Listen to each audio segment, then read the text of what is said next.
Dear students, welcome back.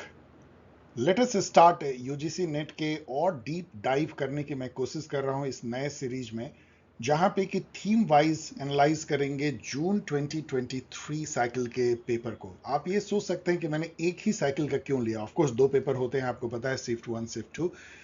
इसलिए क्योंकि ये पेपर थोड़ा हट के था सभी से, तो इसको मैंने सोचा कि अलग एनालाइज करना, क्योंकि ये बहुत रिलेवेंट है, सबसे लेटेस्ट है। इसमें मैंने पॉलिटिकल थ्योरी लिया और बहुत तेजी से हम लोग जो है अगले कुछ दिनों में बाकी बचे हुए थीम को देखेंगे, फिर उसको मिक्स करेंगे प्रीवियस मान लीजिए मार्च साइकिल से और देखेंगे कैसे कंपेयर करते हैं। So let us begin theme wise paper analysis June 2023 cycle political theory. ये मैं अनाउंस कर रहा हूं, आई एम वेरी हैप्पी कि I am able to decide कि ये कर सकते हैं। तो 5 महीने के लिए जो है it will be a good time. जो नेट जेआरएफ तो है ही दिसंबर 2023 साइकिल के लिए, जो कि दिसंबर में होगी, तो अभी हमारे पास 4-5 महीने हैं। तो we will have a medium term kind of a batch जिसमें कि काफ़ी अच्छी डिस्कशन हो सकती है। लेकिन इस टेस्ट सीरीज में शामिल होंगे आरपीएससी भी, जिसमें काफ़ी सीट्स हैं। मुझे बहुत स्टूडेंट ने रिक्वेस्ट किया है, सेट और असिस्टेंट प्रोफेसर के लिए भी उतना ही उपयोगी होगा। उस लेवल के भी क्वेश्चन हम लोग, जो कि सब सेम होते हैं, डिस्कस करेंगे। इसकी जो डिटेल है वो यहाँ पे है, आप पढ़ लीजिए। इसमें मैंने सब दे दिया है कि क्या क्या आप एक्सपेक्ट कर सकते हैं इस टेस्ट सीरीज काउंसलिंग। वैसे आप में से कई लोग जानते हैं कि ये क्या है, और आप ये भी जानते हैं कि इससे मतलब यू नो, कोई ये गर्व की बात नहीं है या कोई घमंड नहीं है। इससे बेहतर और इससे सस्ता, अफोर्डेबल कह लीजिए, कोई भी प्लेटफॉर्म नहीं है, या कोई भी और नहीं है कोचिंग इंस्टीट्यूट हो, चाहे कोई भी हो, जहां पे कि आप ऐसा कर सकते हैं। और ये कोई एक इट्स नॉट ओनली एक काइंड ऑफ कोचिंग, मतलब मैं ये बोलूंगा कि मिल करके we will try to understand कि कैसे टेम किया जाए इन एग्जाम को। मैं भी आपके साथ लर्न करूंगा कि let us break the code of this exam. कैसे हम जो है, जो कि बहुत अरबी डायरेक्शन में चल रहा है, कैसे हम ऐसा कर सकते हैं कि हम इस एग्जाम को क्रैक करें। ये आपके साथ मिलकर के एक कोशिश हम करेंगे। यदि आप रजिस्ट्रेशन करना चाहते हैं, वैसे पढ़ लीजिएगा इसको, तो आप इस पर मेल करें। चलिए अब हम लोग आगे बढ़ते हैं। 1 अगस्त से शुरू हो रही है और इसमें अर्ली बर्ड डिस्काउंट भी है। ऑफ कोर्स मैं चाहता हूं कि अधिक से अधिक लोग जो है जल्दी ज्वाइन करें और बहुत कम कॉस्ट पे करें, इसलिए मैं ये लेकर के आया हूं। At a fraction of cost you can join. अब आइए हम लोग जो है जून 2023 साइकिल में दो शिफ्ट हुए हैं, शिफ्ट वन और शिफ्ट टू को हम लोग देखते हैं। लेकिन सबसे पहले हम लोग सिलेबस देखेंगे। Let us see the syllabus. देखिए, सिलेबस बहुत ही छोटा, स्ट्रेट फॉरवर्ड है। आपको लिबर्टी, इक्वलिटी, जस्टिस, राइट्स के बारे में जितनी भी चीज़ें आप पढ़ सकते हैं आप पढ़ लीजिए। ये क्या कॉन्सेप्ट है, इसके कितने डिफरेंट मीनिंग हैं, या कितने तरीके से लोगों ने समझा है, किन थिंकर्स ने इस पर काम किया है, कौन से बुक इस पर लिखे गए हैं, ये सिलेबस का पार्ट है। सेम वे डेमोक्रेसी से अच्छे खासे क्वेश्चन रहते हैं, पावर से कम क्वेश्चन दिख रहा है, सिटीजनशिप से भी कुछ अरबी क्वेश्चन दिखते हैं। पॉलिटिकल ट्रेडिशन में लिबरलिज्म है, लेकिन इंडिविजुअलिज्म भी इसमें शामिल, उसे पूछा गया है। कंजर्वेटिज्म है, सोशलिज्म, मार्क्सिज्म, फेमिनिज्म, इकोलॉगिज्म से काफी क्वेश्चन रहते थे। इस बार मैं नहीं देख रहा हूं इस साइकिल में। ये भी इंपॉर्टेंट है। मल्टीकल्चरलिज्म से भी क्वेश्चन है, और पोस्ट मॉडर्निज्म तो हमेशा रहेगा।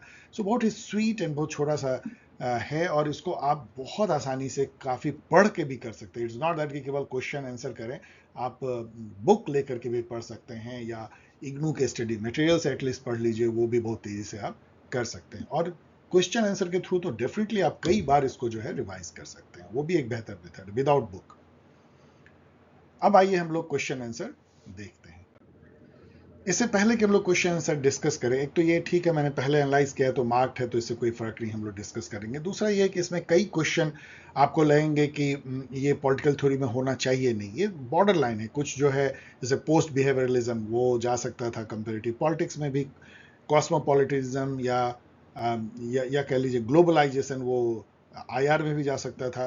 कुछ जो है डब्ल्यूपीटी में जा सकता था। तो आप कह सकते हैं थोड़े बहुत मैंने लिए हैं ऐसे जो कि बॉर्डर लाइन पे हैं। फर्स्ट क्वेश्चन देखिए, June 2023 cycle shift one, which of the following figures are related to normative tradition of political theory. ये मैंने एनालाइज भी किया था। मैंने ये कहा था कि ये सब क्वेश्चन आप ब्रूट नॉलेज से नहीं बना सकते। नॉर्मेटिव ट्रेडिशन में कौन नहीं आते, ये देखिए। यहां पे देखिए 3 आपको आने जरूरी हैं। इसका मतलब 2 नहीं आते हैं। रॉबर्ट डहल बिल्कुल नहीं आते, ये इतना आप लोगों को पता होना चाहिए। मतलब ये एक वाइड रेंजिंग स्टडी से हम जानते हैं कि वो इंपेरिकल ट्रेडिशन के हैं। हम लोग ये भी जानते हैं कि एरिक वॉगलिन जो है, ये क्यों जानते हैं कि नॉर्मेटिक ट्रेडिशन को बिलोंग करते हैं, क्योंकि हमने आपको कई जगह पिछले क्वेश्चन में भी पढ़ाया है कि जब डिमाइस ऑफ पॉलिटिकल थ्योरी, जो कि नॉर्मेटिव पॉलिटिकल थ्योरी, उसकी जब जिक्र आती है तो उसको एक तरह से काटते हैं और कहते हैं कि नहीं, नॉर्मेटिव पॉलिटिकल थ्योरी जिंदा है, एरिक वॉगलिन, इसलिए वो सपोर्टर माने जाते हैं। यदि ये 2 इन्फॉर्मेशन आपको पता है, क्वेश्चन आंसर के थ्रू भी पता हो सकती है, पढ़ के भी, तो ये क्वेश्चन देखिए कितना आसान हो जाता है। आप सी को एलिमिनेट कर लीजिए, मैं कह रहा हूं। तो इसमें सी है, खत्म हो गई, इसमें सी है, खत्म हो गई, ये 2 बचा।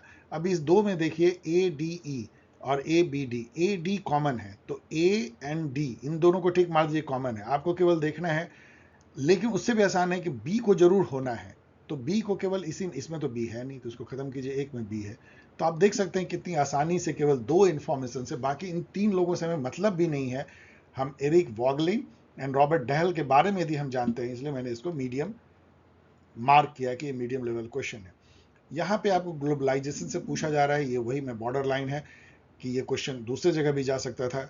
3-part typology of the theories of globalization developed by Held and मैग्रू include the following। आपको ये जानना भी नहीं कि हेल्ड एंड मैग्रू ने किया या किसने किया, क्योंकि ग्लोबलाइजेशन जब आप पढ़ेंगे तो 3 जो है पर्सपेक्टिव उसके हैं।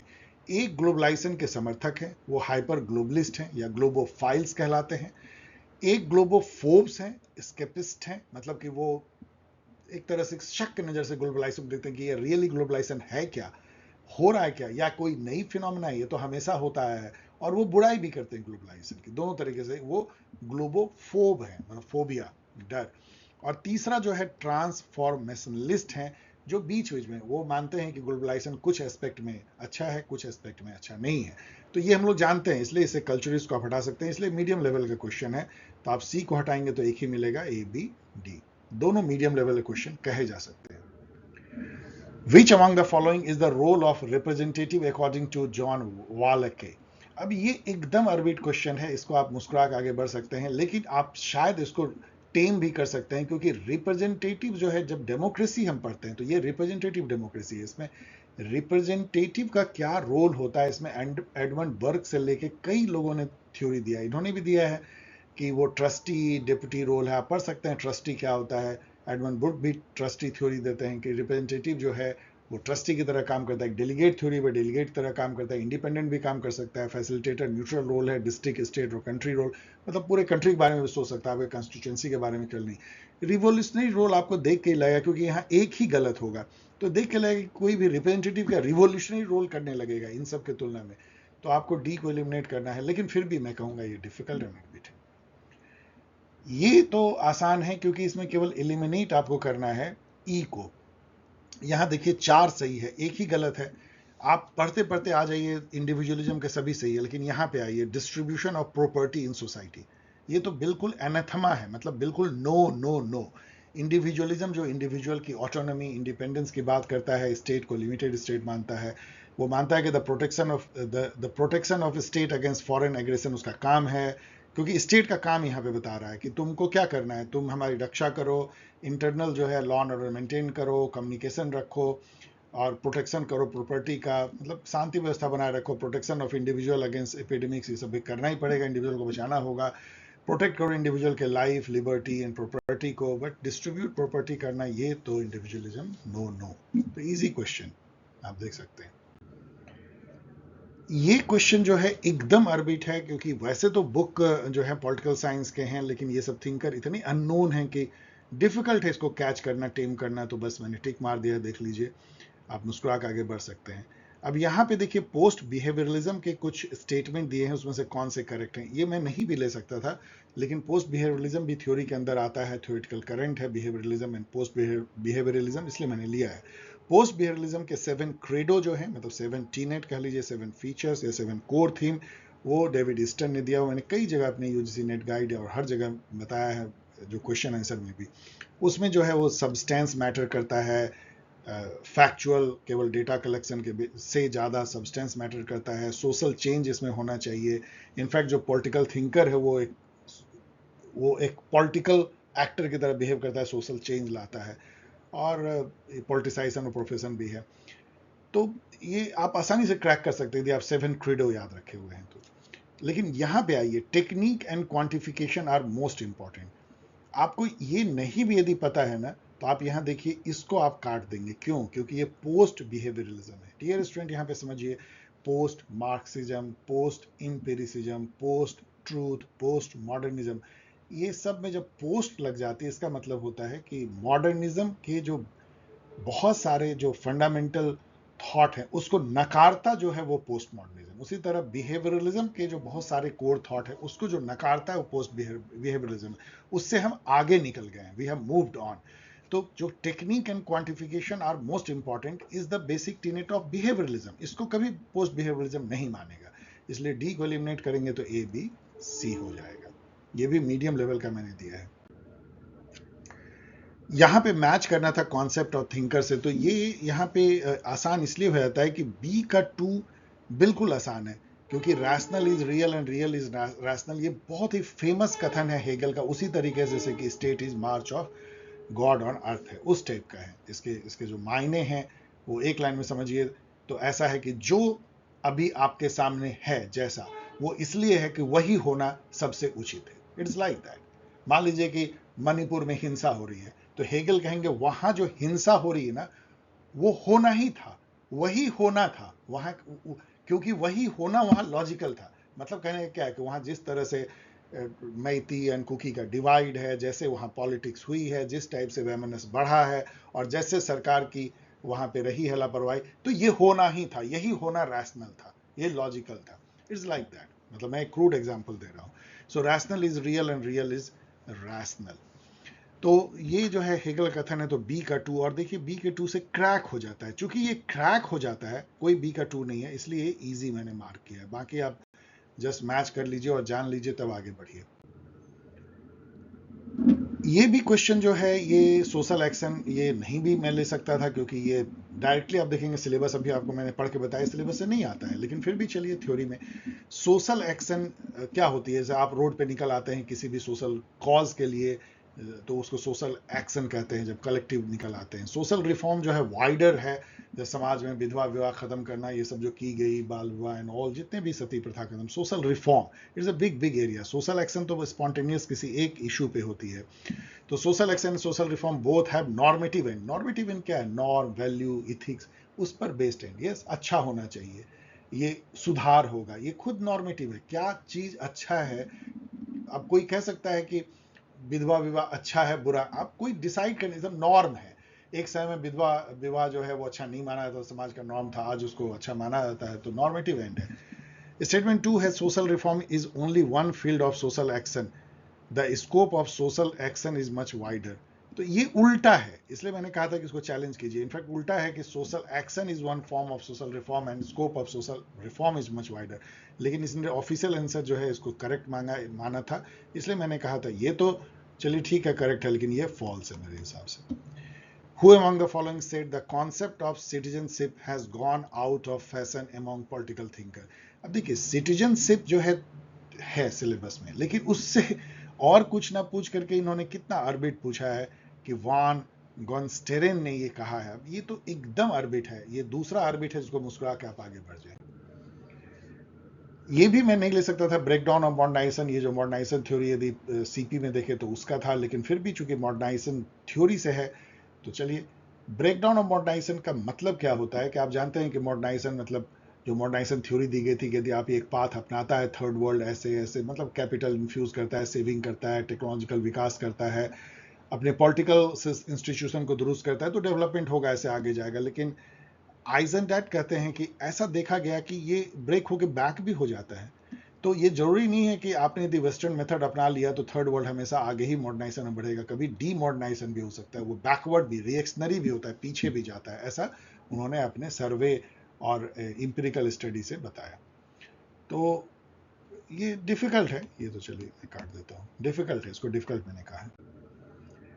अब ये देखिए, ये इजी है, रीजन एजर्सन क्वेश्चन है। द एजर्सन है the concept of popular sovereignty and universal adult suffrage is complementary to each other. कौन बोलेगा नहीं? पॉपुलर सॉवरेंटी क्या है कि पीपल में सॉवरेंटी निहित है। यदि सॉवरेंटी निहित है पीपल में तो उसको वोट का अधिकार नहीं मिला तो क्या सॉवरेन है, यदि वोट भी नहीं दे सकता। तो वही बात रीजन कर रहा है, the source of sovereignty is the people and thus every adult should be given right to vote. एकदम इसको एक्सप्लेन करता है, इसीलिए ये ए ऑप्शन एकदम बिल्कुल सही है, इजी। ये भी बहुत आसान है, जनरेशन ऑफ ह्यूमन राइट। हम लोगों को पता है कि first generation civil and political right है। सिविल राइट मतलब कि जीने का अधिकार, बोलने का अधिकार, लाइक रिलीजन का अधिकार। जो सेकेंड जनरेशन राइट है वो सोशियो इकोनॉमिक राइट है, जैसे right to work, right to livelihood and equal pay for equal work and that. Third generation जो है वो ग्रुप राइट है। सेकेंड जनरेशन में कल्चरल राइट भी आता है और थर्ड जनरेशन में ग्रुप राइट आता है। मतलब यदि एक इंडिजिनस ग्रुप है या कम्युनिटी है उसको, जो जैसे कि कल्चरल कम्युनिटी है, माइनॉरिटी है, उसके जो राइट्स है। तो यहाँ पे देखिए ये इस पे आके बैठक जाएंगे बी और सी पे। The second generation focused on collective right, no ये थर्ड जनरेशन करता है, तो बी को एलिमिनेट कर दीजिए, बी बी। अब यहाँ ये जो third generation focused on political right, ये फर्स्ट जनरेशन है, इसको भी एलिमिनेट कर दीजिए, सी। तो बस एक बच जाता है, आपको बाकी देखने की भी जरूरत नहीं है, पढ़ लीजिए।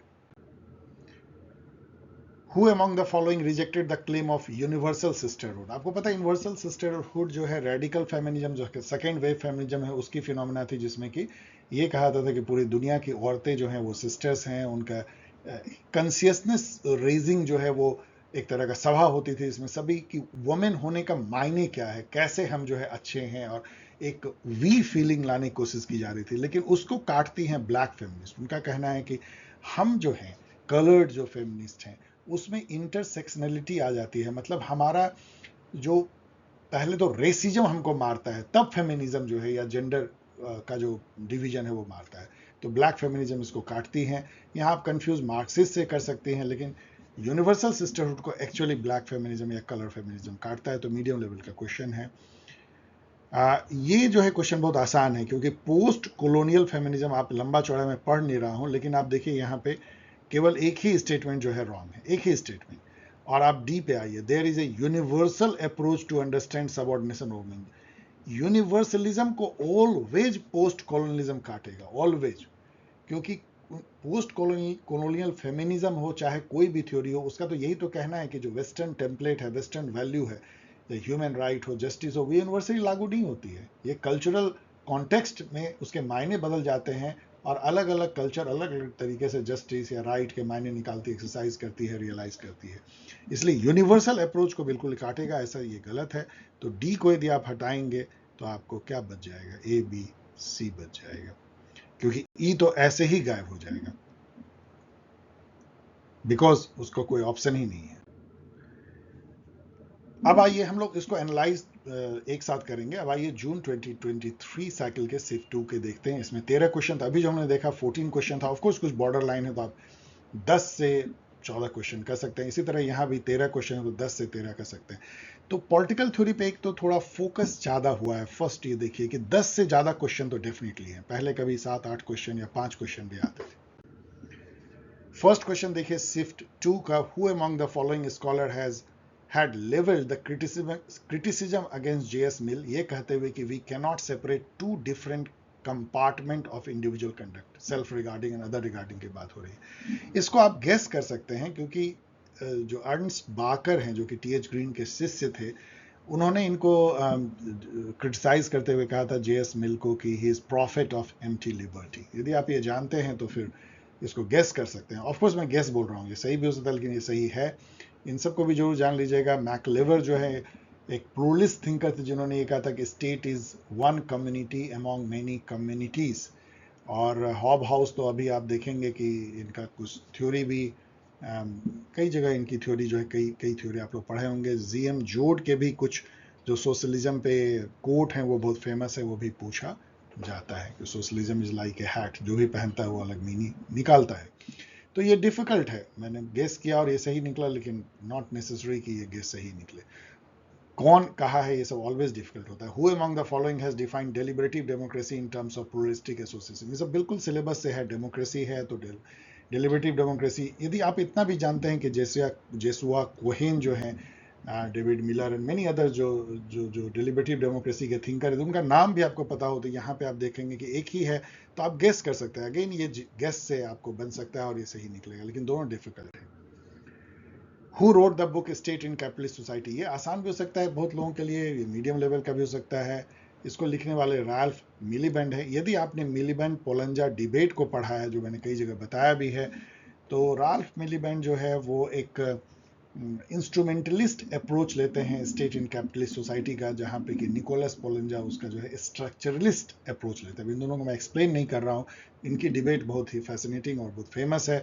तो ये बुक जो है state in capitalist society, Ralph Miliband ने लिखा है। इन्होंने जो बुक लिखा है निकोलस पोलंजा ने, ये स्टेट पावर सोशलिज्म इन्होंने लिखा है। Which among the following right is not group right according to Will Kymlicka का? ये सब बहुत आसान क्वेश्चन है। मल्टीकल्चरलिज्म जो सिलेबस में उससे ये क्वेश्चन आया है। इवन मेरे वीडियो भी आप देखेंगे यूट्यूब पे तो आपको ये बन जाएगा, और यहाँ पे आप आके पटक जाएंगे। राइट टू स्पीडी ट्रायल कैसे मल्टीकल्चरलिज्म के अंदर आ सकता है? माइनॉरिटी राइट का क्या मतलब है? तो सबको मिलना चाहिए, तो self governing right, polyethnic right and special representation right, ये सब सही है, इसलिए easy question. Which among the following thinkers hold the view that liberty is destroyed because the propertied class possesses the power to dominate others? मतलब ये है कि property ने जो बांटा है, propertied and property less class, उसी से जो है लिबर्टी आहित होती है। यदि आपके पास प्रॉपर्टी नहीं है तो बहुत तरीके से, यदि आपके पास धन नहीं है तो बहुत तरीके से आपकी आज़ादी छीनती है, बहुत तरीके से। जैसे जैसे रविन्द्रनाथ टैगोर ने भी कहा है कि एक मुस्लिम था, दंगा हुआ था ईस्ट बंगाल में उस समय आज़ादी के पहले, चूंकि उसके पास बिल्कुल खाने के लिए पैसे नहीं थे, तो वो हिंदू मोहल्ले में आ गया बेचने के लिए, जानते हुए भी जान को खतरा, तो उसकी लिबर्टी चली गई, वहां पे उसकी हत्या हुई। तो ये है कि यदि आपको इकोनॉमिक आपको नहीं है रिसोर्सेज, मींस, एक्सेस, तो आपकी लिबर्टी जो है वो भी आहत होती है।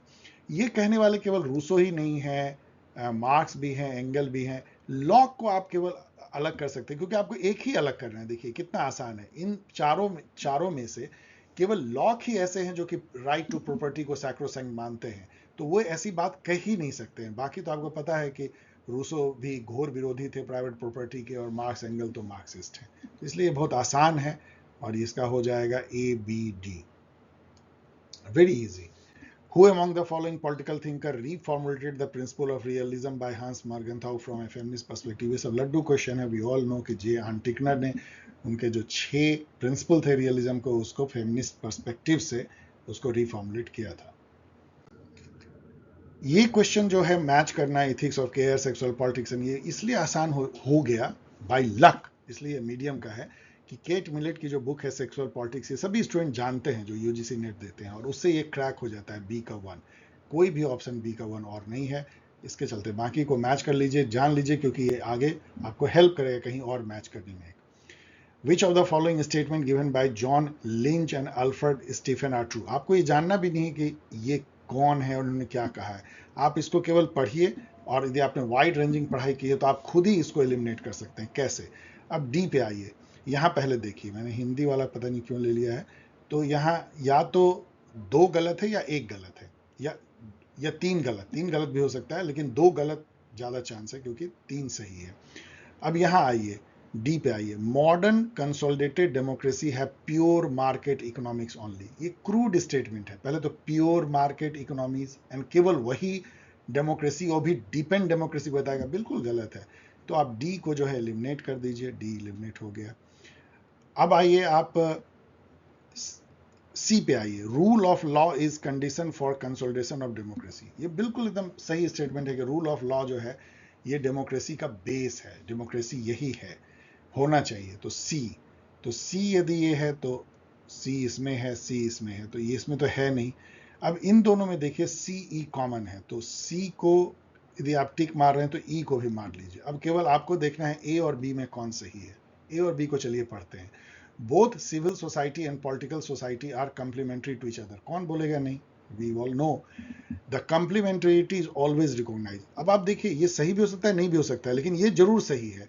अब ए और बी में यदि आपको चुनना हो कि एक ही सही है, जो ये दोनों ऑप्शन में आपको ए और 1 और 3 में चुनना है, तो डेफिनेटली ए सही है, तभी तो बी तो उस पर डिपेंडेंट है, इसलिए ए सही होगा। और ये इस तरीके से आपको ये बिना जाने हुए कि जॉन लिंच कौन है, अल्फ्रेड स्टेफन कौन है, आप इस क्वेश्चन को क्रैक कर सकते हैं। इसलिए जब क्वेश्चन पढ़ते हैं तो आप घबराइए नहीं कि मैं तो ये जानता ही नहीं हूँ या जानती ही नहीं हूँ कि ये क्या है। आप उसको पढ़ें, थोड़ा ठंडे रखें दिमाग को, आपको क्वेश्चन बनेगा।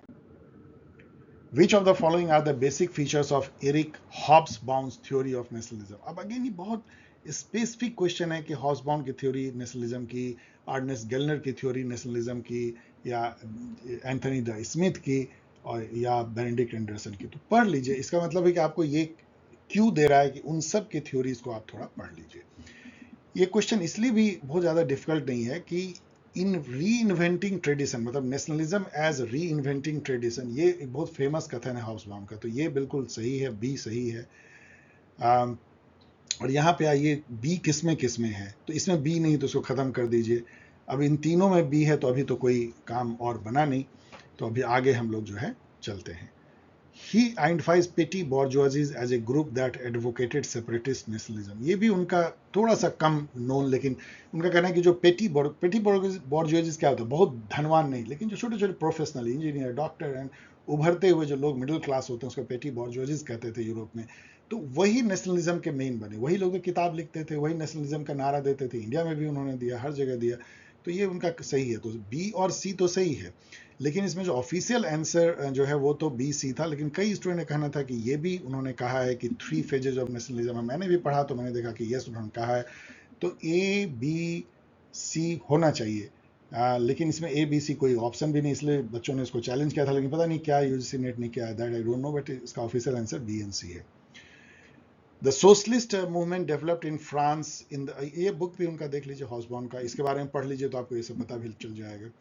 The socialist movement developed in France in the form of syndicalism. ये सही है। सिंडिकलिज्म क्या होता है मैंने लिख दिया, जब लेबर एसोसिएशन मिल करके ना सिंडिकेट बनाते हैं और एक तरह से वो चेंज करना चाहते हैं, ना ही केवल वर्किंग इन्वायरमेंट लेकिन कैपिटलिस्ट सोसाइटी को भी। तो सिंडिकलिज्म यूरोप में काफ़ी चला, इंग्लैंड में भी syndicalism, GDH Cole and others जो हैं सिंडिकलिज्म को मानते थे।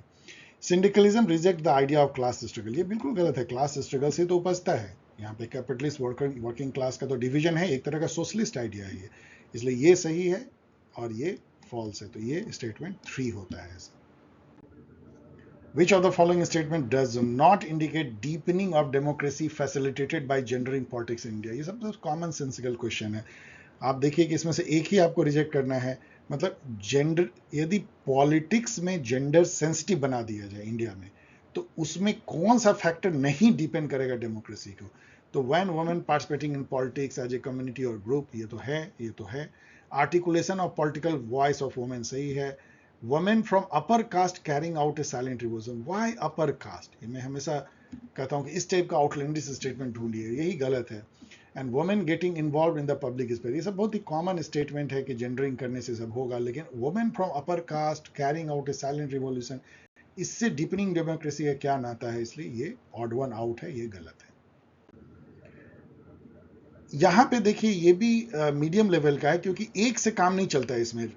ऑन वायलेंस आप सभी लोग जानते होंगे कि हाना आरेंड ने लिखा है, तो ए का 1 से जो है आप 50-50 तो गेम खेल लेते हैं, लेकिन उसके बाद आपको जो है जानना है, क्योंकि यहाँ बी का 2 आपको पहले ही बता दिया कि reason and revolution Herbert Marcuse होगा, जो फ्रैंकफर्ट स्कूल के क्रिटिकल थिंकर हैं, जर्मन अमेरिकन। तो यहाँ 2 तो आपको मिल गया, लेकिन अब आपको जानना पड़ेगा, तो कई स्टूडेंट जानते होंगे कहीं नहीं, कि मार्टिन लूथर किंग जो हैं, जो ह्यूमन राइट के बड़े चैंपियन थे अमेरिका में, where do we go from here, chaos और कम्युनिटी, ये इनका बुक का नाम है, 1967।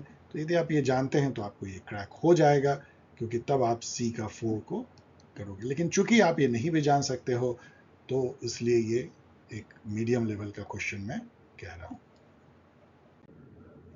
Who among the following thinker is an advocate of cosmopolitan democracy? ये मैंने पहले भी एक्सप्लेन किया था कि ये भी आप थोड़ा सोच सकते हो। प्लाटो डेमोक्रेसी कभी होगा ही नहीं, वो डेमोक्रेसी के समर्थक नहीं थे। हेगल भी डेमोक्रेसी के ऐसे कोई समर्थक नहीं थे, वो तो जो एब्सोल्यूटिस्ट स्टेट था जर्मन, जो इंपेरियल, उसके समर्थक थे। SD लॉरेंस और कांत में देखिए, कांत जो है ये बहुत बड़े चैंपियन थे कॉस्मोपॉलिटन डेमोक्रेसी का। उन्होंने जो अपनी परपेचुअल पीस थेसिस लिखी है, उसमें एक वो लीग ऑफ नेशन जैसा एक इमेजिन करते हैं, जो परपेचुअल पीस लाएगा, जो रिपब्लिक होगा एंड ऑल। तो इसलिए कांत को आप गेस कर सकते हैं, जैसे मैंने गेस किया वही सही है।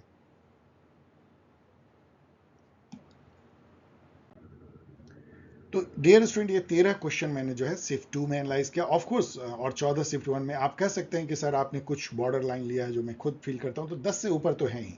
यदि इसमें ईजी देखें तो शिफ्ट 1 में 5 थे, शिफ्ट 2 में 3, तो थोड़े से ईजियर साइड शिफ्ट 1 था। मीडियम यहाँ पे 4 है और यहाँ बढ़ के 7 हो जाता है, तो यहाँ केवल डिफरेंस मीडियम और इजी का है। तो ये तो मेरे मानने का है, कुछ लोगों को इजी भी लग सकता है। तो लगभग एक लेवल का पेपर था। यहाँ पे डिफिकल्ट अरबिट थोड़े ज़्यादा हैं, 5, और यहाँ पे 3। आपने ये देखा कि सिलेबस में यदि देखें तो वो जनरेशन ऑफ राइट के बारे में पूछते हैं, लिबर्टी के बारे में पूछा उन्होंने, डेमोक्रेसी से काफ़ी क्वेश्चन पूछा, सिटीजनशिप से बहुत अरबिट सारे क्वेश्चन पूछ रहे हैं, पोस्ट मॉडर्निज्म से कुछ आपने देखा नहीं, लेकिन हाँ बुक मैच वैच करने में कुछ पोस्ट मॉडर्निस्ट थिंकर का भी आता है। तो सिलेबस के आसपास ही घूमते हैं, लेकिन ये थोड़े बहुत अरबिट भी क्वेश्चन बनाते हैं। लेकिन यदि आप इसको छोड़ भी दें, तो आप 14 में से 9 इसमें सही कर सकते हैं और इसमें 10 कर सकते हैं, जो कि आपको क्रैक करा देगा। इसमें से भी 1-2 कर सकते हैं। तो इसलिए पॉलिटिकल थ्योरी इतना डिफिकल्ट नहीं है, बने मतलब प्रोवाइडेड, ये वर्ड सही है, आपको अपने दिमाग को शांत रखना होगा। ये मैं बार बार कर रहा हूँ। ये पेपर आपको जून 2023 का पेपर ये कहता है कि क्वेश्चन इसलिए आप क्रैक नहीं करेंगे कि आपको पूरा नॉलेज है। किसी को पूरा नॉलेज नहीं है जो क्वेश्चन जिस तरह से बना रहे हैं, लेकिन आप क्रैक करेंगे 2 चीज़ों से। एक तो आपने ढेर सारी चीज़ें पढ़ी है, बहुत सारे क्वेश्चन आपने सॉल्व किए, तो आपको थोड़े इधर से पता है, थोड़ा उधर से पता है, जिससे कि आप कुछ ऑप्शन को एलिमिनेट कर सकते हो और कुछ ऑप्शन को पिक कर सकते हो। फिर इससे क्या होगा कि आपको वो क्वेश्चन क्रैक हो जाएगा। हम लोगों ने ऐसा देखा। लेकिन 1-2 क्वेश्चन में, 2-3 क्वेश्चन में ऐसा कुछ भी नहीं कर पाएंगे तो मुस्कुरा के आगे बढ़ जाइए, उसका कोई उपाय नहीं है। वही यहाँ पे मैंने डिफिकल्ट अरबिट में दिया है। सो लेसन क्या है कि एक्सटेंसिव स्टडी जो है ये रिक्वायर्ड है। मतलब एक्सटेंसिव स्टडी मतलब जैसे मैंने कहा कि इग्नू के स्टडी मटेरियल को एटलीस्ट जाके पढ़ लीजिए। ओपी गौबा भी थोड़ा फिर से एक बार पढ़ सकते हैं। मेरी जो वीडियो है वो मैं बार बार कहता हूँ कि बहुत इंपॉर्टेंट है, जो मैंने अंडर ग्रेजुएट के लिए बनाया था, उसको जाके पढ़िए। उसमें कई ऐसे चीज़ है जो यहाँ पे आपको उससे वो क्रैक होगा, तो उसको देखिए। और भी उस टाइप के यदि कोई और रिसोर्सेज है तो उसको भी देखिए। और फिर जो है UGC net guide and others को बहुत बार पढ़िए, ढेर सारे क्वेश्चन सॉल्व कीजिए जो मैंने इतने सारे एनालाइज किए। इसी को कहते हैं wide ranging extensive reading. Knowledge help करेगा आपको एलिमिनेट करने में, पिक करने में। और जो मैंने कहा कि ब्रूट नॉलेज नहीं, लेकिन एलिमिनेशन टेक्निक जो है आपको बचाएगा। और रीड एज पर सिलेबस, एक एक टॉपिक सिलेबस का उठाइए, उसको कवर कीजिए। कहीं भी यदि पॉलिटिकल थ्योरी के क्वेश्चन भी देखते हैं, देखिए कितना इसमें लिबर्टी के, कितने इक्वलिटी, कितने राइट्स, कितने मल्टीकल्चरलिज्म, कितने इकोलॉजिज्म, इस तरह से विजुलाइज कीजिए तो आपको ज़्यादा फायदा होगा। Okay dear student, thanks for watching. और यदि आप test series counselling batch NET JRF SET assistant professor का ज्वाइन करना चाहते हैं तो उसकी रजिस्ट्रेशन आज से ओपन हो गई है। आप अपना टेलीग्राम मोबाइल नंबर इस ईमेल आईडी को भेजिए, आपको बताया जाएगा। एंड अर्ली बर्ड डिस्काउंट भी आप ले सकते हैं। एक नॉमिनल कॉस्ट पे आप जो है फॉर 5 मंथ्स आप मुझसे जुड़े रह सकते हैं और मिल करके we can co-create some kind of knowledge, जिसको इंटर सब्जेक्टिविटी कहते हैं, कि कैसे इस अरबिट होते हुए यूजीसी नेट को क्रैक करें।